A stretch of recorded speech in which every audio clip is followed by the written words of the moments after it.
Bismillahirrahmanirrahim. Assalamualaikum warahmatullahi wabarakatuh. Baik, di sini saya akan membacakan surah Al-Fajr dari ayat 15 sampai ayat 20. A'udzu billahi minasy syaithanir rajim. Bismillahirrahmanirrahim.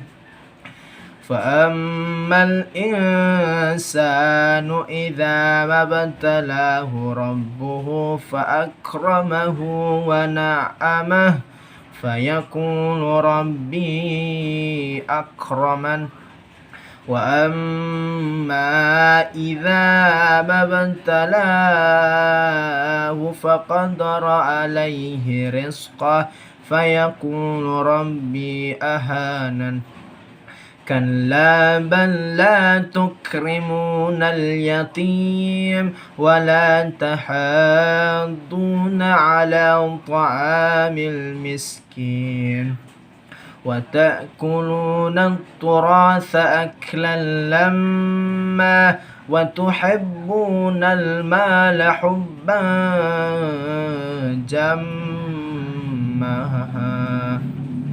Shadaqallahul azim. Baik, di sini saya akan membacakan artinya. Yang pertama, fa'ammal insanu idza mabtalahu rabbuhu fa'akramahu wa na'amah. Dan maka adapun dari manusia apabila Tuhan menguji dan lalu memuliakannya dan memberikan kesenangan, fayaqulu rabbi akraman. Mereka berkata bahwasanya Tuhanku telah memuliakanku. Maka dia berkata bahwasanya Tuhanku telah memuliakanku. Wa amma idza mabtalahu faqadara alaihi rizqah. Namun apabila Tuhan menguji dan lalu membatasi rezekiku maka dia berkata bahwasanya Tuhanku telah menghinaku. Kalla balla tukrimunal yatim, gitu kan. Sekali-kali tidak, bahkan sampai tidak pernah memuliakan anak yatim.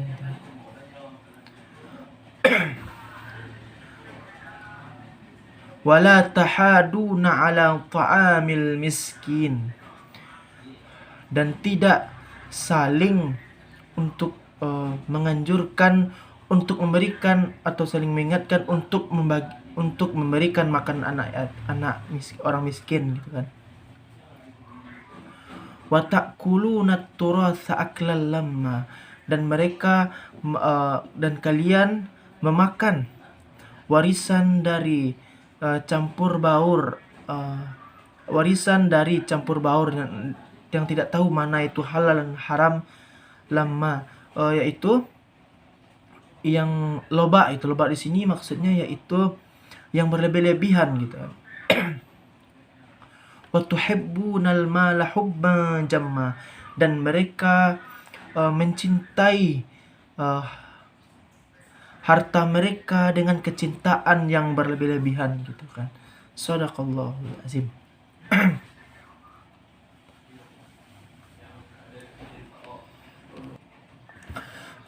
Baik, setelah ini saya akan menjelaskan tentang penafsiran ayat ini, ayat Al-Fajr ini dari 15 sampai ayat 20.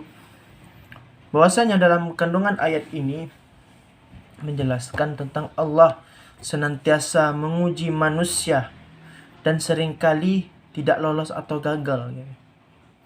Jadi ketika kenikmatan, gitu, yang ujian yang menguji manusia itu seperti apa itu? Seperti baik itu seperti kenikmatan maupun seperti kesusahan. Kalau kenikmatan ini yaitu dimuliakan, gitu, diberi nikmat, gitu, gagal, gitu, menjadi sombong, gitu, kagum dengan diri sendiri, bahwasanya kita tidak sadar, gitu kan, Oh, kita menganggap bahwasanya Allah memuliakan kita gitu. Namun padahal Allah telah menguji kita berbentuk kenikmatan gitu. Kenikmatan itu berupa kesenangan kita gitu. Selanjutnya yaitu kesusahan. Kesusahan ini bahwasanya disempitkan rezeki gitu. Berupa disempitkannya rezeki kita gitu. Gagal, katakan Allah yang menghinakannya gitu. Jadi kesusahan ini banyaklah berupa cobaannya gitu kan, atau ujiannya yang Allah berikan. Sebenarnya itu sebabnya tidak lolos gitu. Tidak lolos dari ujian dari Allah. Yang pertama itu tidak memuliakan anak yatim. Yang kedua itu tidak saling mengajak memberi makan orang miskin. Yang ketiga itu memakan harta pusaka atau harta warisan dengan cara mencampur baurkan antara halal dan batil, antara yang halal dan buruk gitu kan. Jadi dicampurkan, maksud di sini harta ini tidak sembarang makan aja gitu. Yang digunakannya yang dimasukkannya dalam perutnya gitu kan. Sebenarnya itu terlalu mencintai harta benda gitu. Jadi kita boleh mencintai harta benda, namun tidak boleh, konsep di sini tidak boleh untuk berlebih-lebihan. Sebenarnya itu kesimpulan pendidikan. Pendidikan keimanan, yang pertama itu pendidikan keimanan, yakni tentang takdir gitu. Sebenarnya itu adapun pendidikan tersebut adalah berupa penjelasan tentang yang pertama itu manusia harus menerima dan berhasil melewati setiap takdir Allah padanya gitu. Sebenarnya itu semua takdir Allah adalah ujian gitu. Kenikmatan atau keburukan.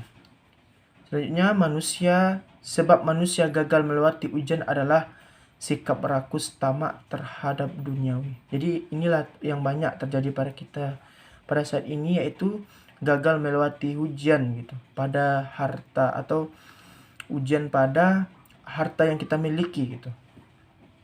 Jadi kita selalu bersikap tamak gitu terhadap harta yang kita punyai, dan selalu tidak merasa puas dengan apa yang kita miliki. Sebenarnya itu tidak mau untuk berbagi gitu. Nikmat Allah pada anak yatim gitu dan orang miskin. Itu nampaklah tamak kita gitu kan.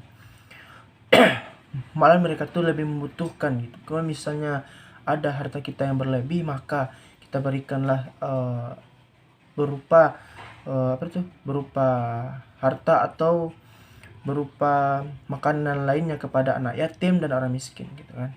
Sebenarnya itu rakus terhadap harta pustaka atau harta warisan, tidak peduli gitu antara hak dan batil. Jadi senantiasa kita harus mengetahui mengetahui antara hak dan batil gitu kan. Sebenarnya itu terlalu mencintai harta benda gitu, bersifat materi. Materi di sini yaitu ya seperti yang kita miliki gitu kan. Apa misalnya kita memiliki mobil gitu kan, dan kita dan kita ingin juga untuk memiliki yang lainnya gitu kan.